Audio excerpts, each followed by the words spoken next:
যারা হাসিনা সম্পর্কে যে বলে হাসিনা এই বিদেশে টাকা মার গেলাইলো, ওই অমুকে এইটা করে গেলাইলো, এই তরকারির দাম এত, চাউলের দাম এত, তেলের দাম এত, নুনের দাম এত, পেঁয়াজের দাম এত, কিন্তু হাসিনার জায়গায় যদি কেউ মনে করেন যাইয়া ওই জায়গাটার দায়িত্বটা পালন করতো, তাহলে আলো সে বলতো যে দেশের কি পরিস্থিতি। মায়ানমারে যে ধরনের আক্রমণ করছে, আমি আমার সাধারণ জ্ঞান আমি বুঝি যতটুকু, মাননীয় প্রধানমন্ত্রী শেখ হাসিনা, আমি তার ডরে কই না, আমি দেশের যে পরিস্থিতি, সে যে দেশের মোকাবেলা করছে, সেই মোকাবেলায় যে সে কি কি করছে আমি সেগুলো জানি। মায়ানমার যে মনে করেন যখন আমাদেরকে বারবার আক্রমণ করে, আমার দেশে আক্রমণ ঠেকানোর অস্ত্র শস্ত্র এগুলা না কিনা কোনো তার উপায় নাই, কারণ দেশ যদি বাঁচে জনগণ বাঁচবে। মায়ানমার যদি মনে করেন যদি আমাকে মোটর শেল মারে, বিমান মারে, অ্যাটাক করে, এই অস্ত্র মারে, গোলা বারুদ করে, এই যে কিছুদিন আগে সেনা প্রধান সেখানে যে ক্যাম্প করছে সরকারের নির্দেশে, সেখানে যাইয়া যে ধরনের ভূমিকা রাখছে, এখন মনে করেন মায়ানমার ভাগ্যা, এখন রোহিঙ্গা নেবে ক্যাম্পায় ওরা হয়ে গেছে ব্যস্ততায়।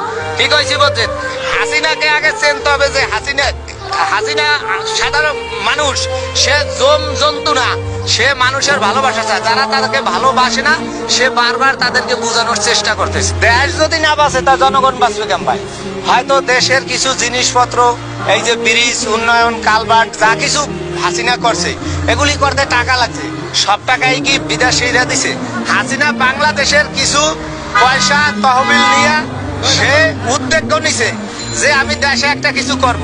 আমার মেইন বাড়ি হইছে গোপালগঞ্জ সিতাইগঞ্জ, ওইখানে শেখ সেকেন্দার নামে একটা লোক ছিল। তিনি বঙ্গবন্ধু শেখ মুজিবুর রহমানের আমলে যখন শুনলো যে শেখ মুজিবুর রহমান মারা গেছে, উনি ওনার ওই মুহূর্তে সেন্স হারাই গেছে। উনি বাংলাদেশের আমাদের এশিয়ার ভিতরে সবচেয়ে বড় শিক্ষিত ছিল শেখ সেকেন্দার, তাকে একমাত্র শেখ হাসিনা প্রধানমন্ত্রী ছিলেন।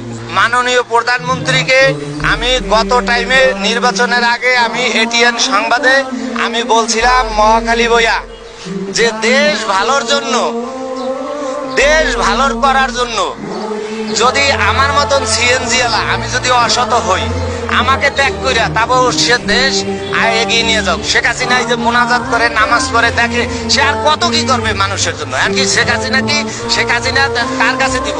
একটা ভালো যোগ্যবান মানুষ যদি এই দেশে পাইতো, হাসিনা তো দিয়ে যাইতো। হাসিনার তো বাপ ফকিন্নির বলা না, শেখ মুজিবুর রহমান তো ফকিন্নির বলা না। শেখ মুজিবারের বাপের যা আছে পয়রা রয়েছে বাউরে বিল, ও তো মনে করে 2-4-14 পুরুষ খাইয়া যাইতে পারবে হাসিনার। হাতে তো হাসিনার এই প্রধানমন্ত্রী কেন করছে? তার বাবা এই দেশকে ভালোবাসছে, তার পরিবারটা জীবন দিছে, তার ছোট ভাই রাসেল সে জীবন দিছে। তাদেরকে কিভাবে আন্তর্জাতিক ভাবে, কত বিলে কূটনৈতিক ভাবে তাদেরকে বঙ্গবন্ধু শেখ মুজিবকে হত্যা করা হয়েছে।